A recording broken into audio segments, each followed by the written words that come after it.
Quiero dar continuidad al siguiente trabajo, que será del doctor Bernardo Cacho Díaz, y se titula Manifestaciones neurológicas en personas con metástasis en el sistema nervioso central y sus implicaciones en el pronóstico.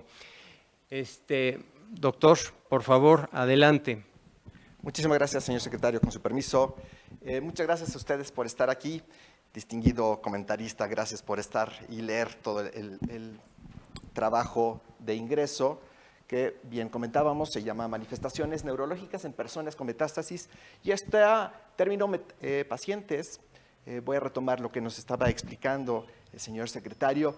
Es importante retomar la parte clínica, la parte histórica, la parte de antaño, y el término que la Real Academia de la Lengua prefiere, en lugar de decir el paciente, son las personas. Porque además empleamos el women power. Estamos en una tendencia donde el empoderamiento de las mujeres es súper importante, y esto es como una de las razones por las que se titula Personas con Metástasis. Ya nos dieron una breve introducción de este palacio, que la primera vez que se sesionó en realidad fue el acta en 1865. El doctor Viesca después nos platicará un poco más sobre este emblemático edificio que tiene muchísimos más años de construcción, incluso no me quiero meter muchos términos de la Inquisición y demás.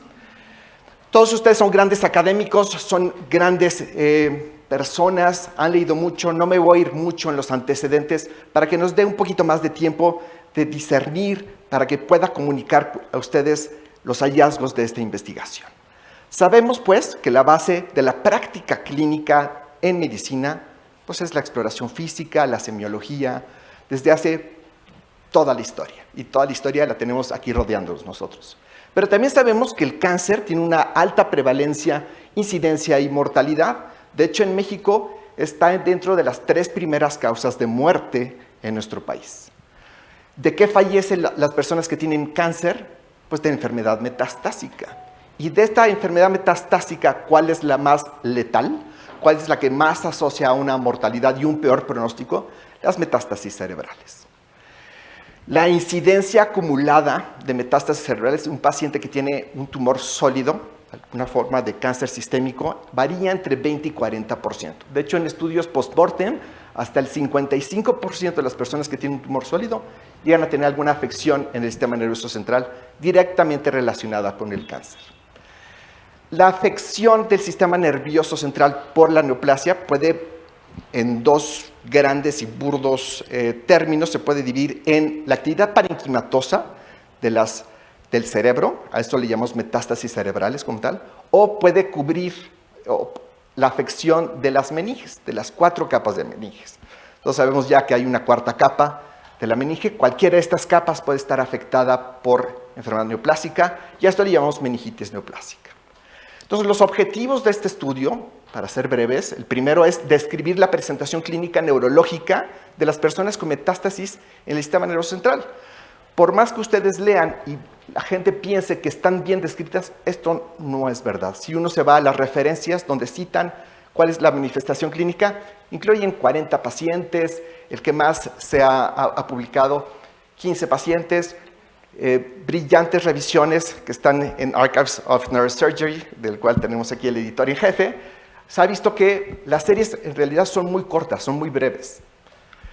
Hay que medir la asociación de estas manifestaciones clínicas con la supervivencia o el pronóstico en los pacientes con metástasis cerebrales. No incluí en la parte de la supervivencia a meningitis neoplástica, solamente aquellas personas con metástasis cerebrales. Y finalmente, identificar si alguna de estas manifestaciones clínicas sí se asocia independientemente con la supervivencia. Son estos 3 objetivos. Es un estudio de corte como tal, entonces observacional, en 2 instituciones de referencia a nivel nacional, con pacientes que fueron atendidas entre junio del 2010 a junio del 2022, y también es importante recalcar que todas estas intervenciones fueron avaladas por un comité científico en investigación y comité de ética en investigación. Estos son los criterios de elegibilidad, básicamente: confirmación histopatológica de cáncer, mayores de 18 años, que tuvieran metástasis confirmadas en el sistema nervioso central, ya sea por resonancia, patología, líquido cefalorraquídeo o tomografía, y que hayan sido atendidos por un neurooncólogo. Un neurooncólogo es una persona que estudió ya medicina interna o cirugía, neurología o neurocirugía o oncología médica, y finalmente hacemos neurooncología. Los criterios de exclusión fue que no tuvieran información clínica completa, claro, o que el tratamiento inicial de las metástasis del sistema nervioso central hayan sido realizadas en un inicio en otra institución. ¿Por qué? Porque ahí sí sabemos exactamente cuál fue el primer tratamiento. Voy a intentar irme rápido en las tablas que tengan mucha información para que lo logremos ver, porque no todos tenemos una visión 2020. Lo que quiero ejemplificar es que los pacientes con metástasis en el sistema nervioso central fueron 822, de los cuales 682 tuvieron metástasis cerebrales y 140 tuvieron meningitis neoplásica. De las diferencias entre aquellos pacientes que tienen metástasis cerebrales versus meningitis neoplásica, los pacientes que tuvieron meningitis neoplásica más frecuentemente eran mujeres. Y esto se ve en este renglón donde apreciamos que esto es porque las personas que más presentaron meningitis neoplásica es que estaban asociadas a cáncer de mama. Cáncer de mama es mucho más frecuente en las mujeres. Estos son las principales manifestaciones en toda la corte. En los 822 pacientes, las principales manifestaciones fueron cefalea, debilidad focal, alteración visual, náusea, vómito, que rara vez se escribe en los textos, crisis convulsiva, deterioro del estado de alerta. Estos son los 10 principales síntomas en toda la corte. Pero en aquellas personas que tenían metástasis cerebrales, pues las presentaciones clínicas fueron básicamente iguales, ¿no? Esto quiere decir que se comporta de la misma manera un paciente que tiene cáncer y tiene cefalea por primera vez, alguna forma de alteración motora, crisis convulsivas, déficit sensitivo focal.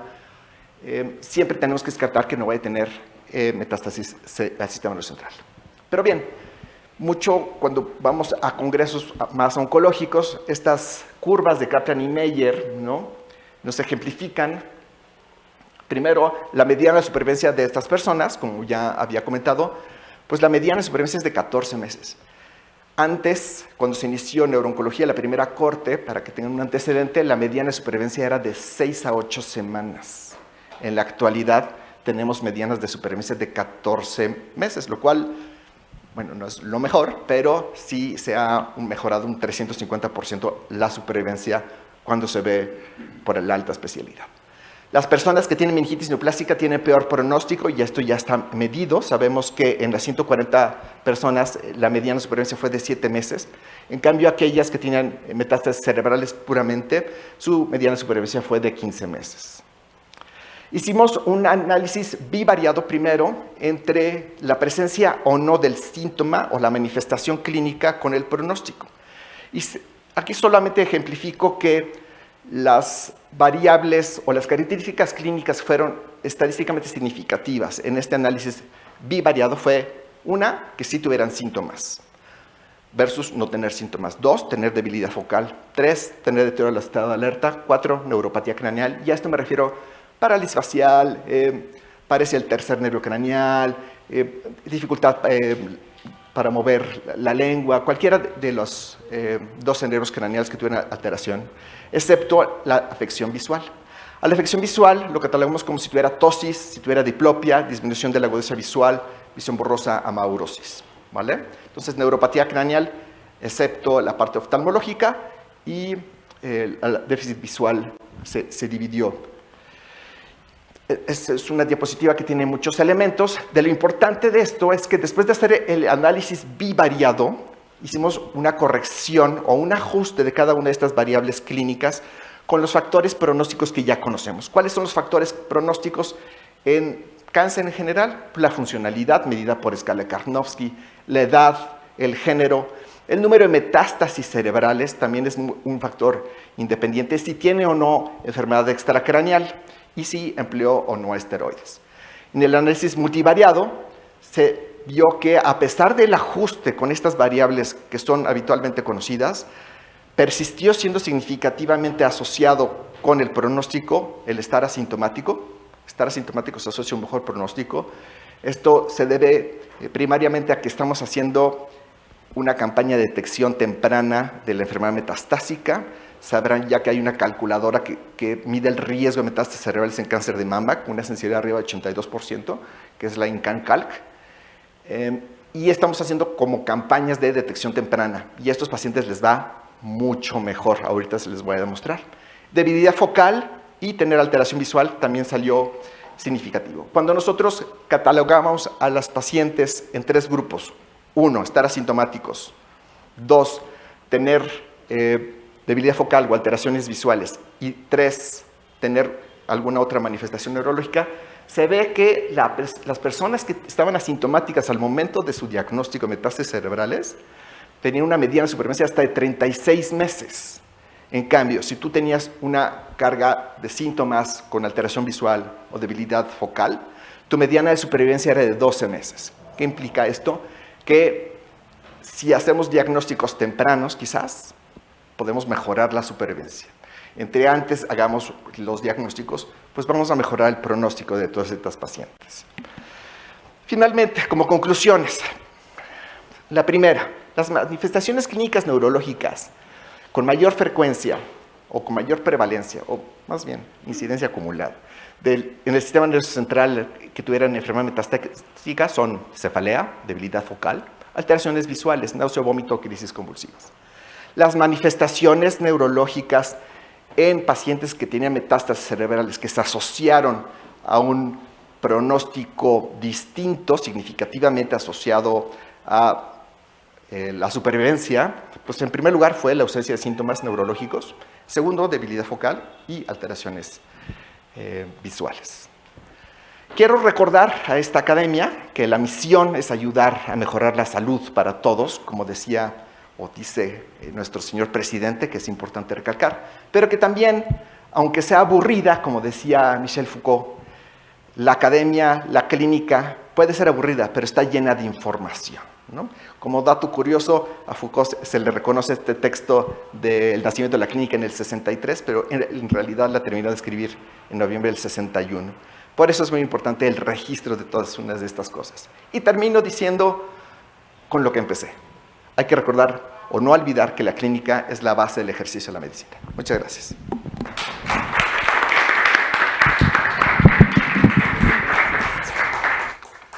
Doctor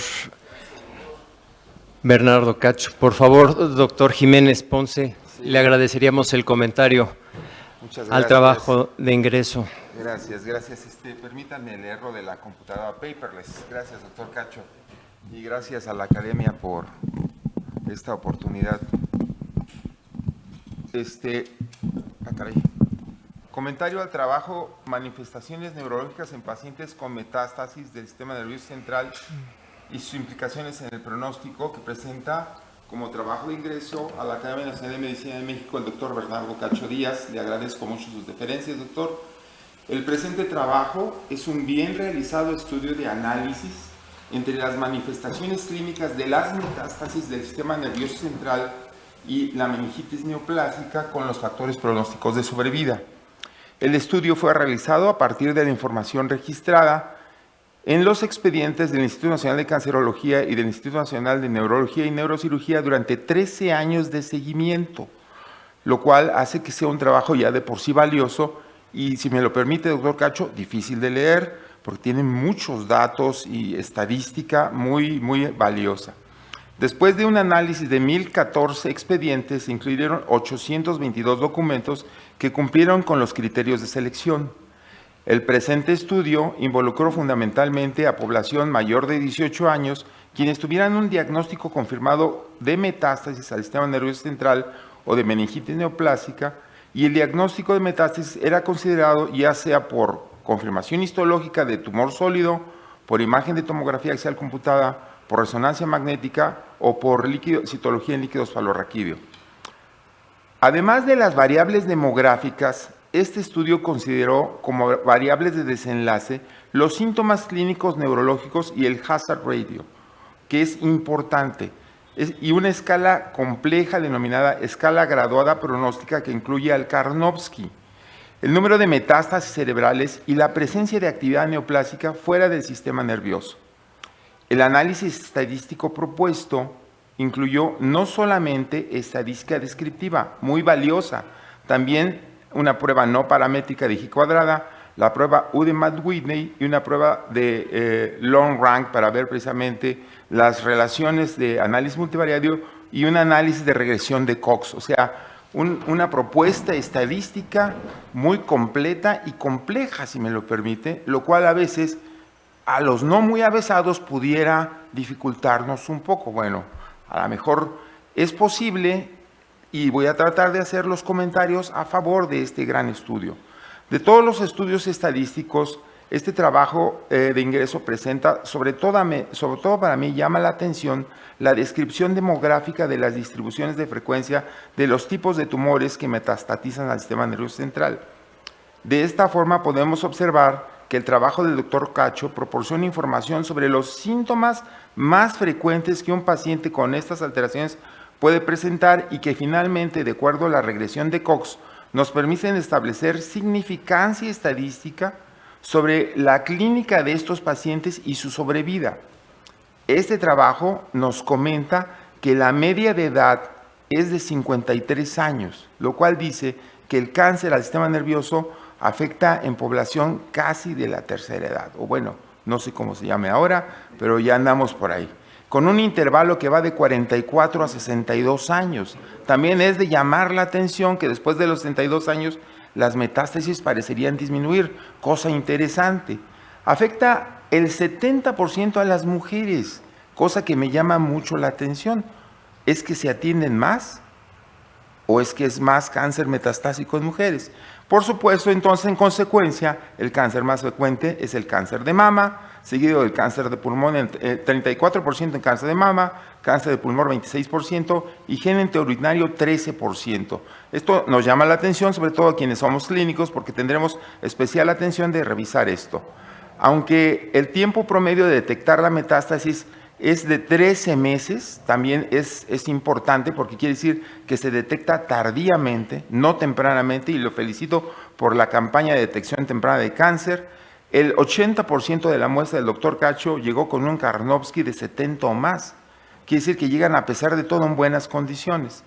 Las metástasis al sistema nervioso central se distribuyen fundamentalmente en el encéfalo, lo cual quiere decir que lo más importante que metastasiza al sistema nervioso central va a ser el encéfalo, y de esto, bueno, el 44% tiene una metástasis única.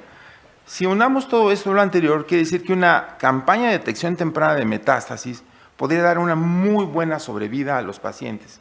Desafortunadamente, como no hay educación y como ya presentó el doctor Santa Cruz, nuestros sistemas de salud no están muy bien, nos van a llegar pacientes con varias metástasis, o por lo menos es lo que parecería que va a dificultar el pronóstico. Como clínico, los datos más relevantes para mí se encuentran en las manifestaciones neurológicas. En congruencia con la frecuencia de metástasis cerebrales, el 53% de los pacientes manifestó cefalea, el 35% debilidad muscular y el 24% alteraciones visuales, 23% náusea y vómito y una quinta parte crisis convulsivas. Estas circunstancias nos indican que las metástasis del sistema nervioso central se manifiestan fundamentalmente por dos síndromes: hipertensión intracraneal y alteraciones focales, probablemente corticales. Entonces, eso es importante.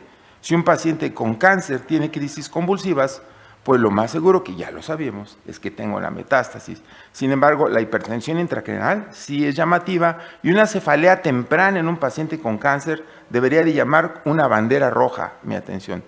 La relación significativa con la supervivencia nuevamente orienta hacia dos síndromes fundamentales que son, en primer término, la debilidad focal, seguramente asociada a una alteración cortical de núcleos basales o de los nervios craneales, que ya señaló el doctor Cacho, y en segundo término, datos de hipertensión intracraneal. También es significativo que los pacientes estaban prácticamente asintomáticos en un grupo grande de ellos, y como lo señalamos, se relacionan con un Karnofsky de 70 o más. Otros datos importantes es que que cuando el paciente presenta meningitis neoplásica, la sobrevida baja muchísimo, al 50% del general.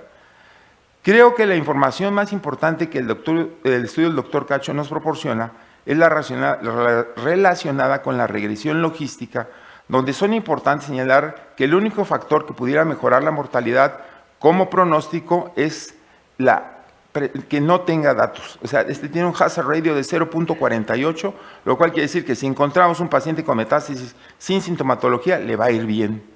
Y eso es sacarse la lotería. A lo mejor hacer tomografías continuadas, no sé.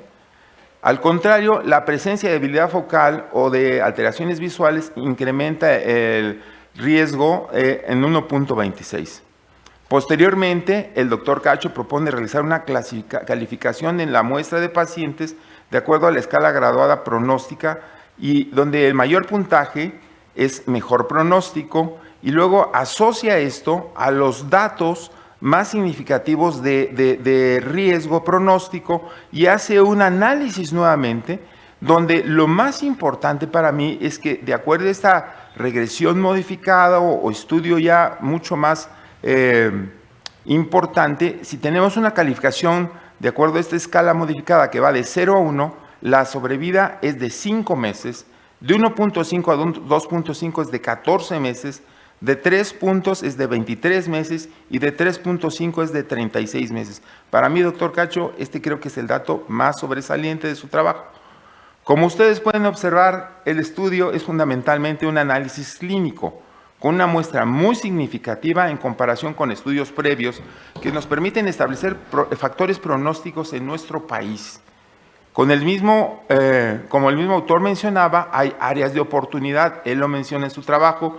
Yo me voy a permitir referir algunas con objeto de sugerencia. Primero, tal vez la primera es que no es un estudio de cohorte, sino más bien es un analítico retrospectivo. En consecuencia, al no ser prolectivo, sino retrolectivo, los estudios se están realizando sobre expedientes, y ustedes saben que un expediente puede tener ciertos sesgos. El segundo aspecto que quisiera sugerir es que el diagnóstico de imagen, que pudiera ser importante en muchos datos, es un sesgo importante porque ¿quién interpretó los estudios? Entonces seguramente fue un neuroradiólogo y necesitaríamos un índice kappa, donde probablemente esto se va a hacer en un estudio de cohorte, porque el doctor Cacho seguramente va a seguir esta línea y va a decir, ahora voy a estudiar de aquí en adelante cómo nos va. ¿Sí? También podría hacerse un subanálisis solamente de aquellos pacientes que tienen un diagnóstico histopatológico confirmatorio contra los que tienen imagen, que seguramente va a tener los mismos resultados, pero es mandatorio hacerlo. Bueno, cuando hacemos esto y estamos encaminados, pues además ya tiene los datos. Un sesgo importante sobre los resultados de este estudio sería la diferencia en el tratamiento. Los pacientes recibieron en 70% radioterapia solamente, 7% tratamiento cerebral y solamente, y 3% sistémico, 4% resección quirúrgica y radioterapia, y solamente 1% estereotaxia. La pregunta es si estos tratamientos modificaron la sobrevida, y tiene los datos. Entonces, es un subanálisis. Usted sabe, ¿no? Soy crítico, finalmente como editor. Culmino. Esto implica que podría haber una diferencia, pero usted lo tiene. Finalmente, la asociación de los datos clínicos con marcadores genéticos tumorales seguramente proporcionaría una mayor información que obviamente no es el objetivo de este estudio, pero que señala ya una línea de investigación, doctor Bernardo. La verdad es que lo felicito. Con este comentario quiero darle la bienvenida al seno de nuestra Academia Nacional de Medicina de México, institución importante para la salud de nuestro país y que ha sido cuna y promotora de la investigación médica. Recibe a usted, doctor Cacho, un saludo afectuoso de su servidor y el beneplácito porque ingrese a esta noble institución. Gracias.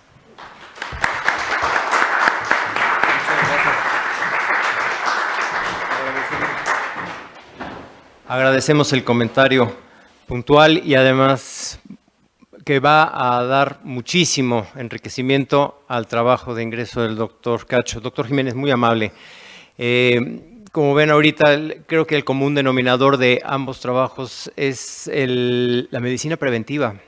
Es sin duda el ver cómo prevenimos que estas situaciones se vayan complicando más.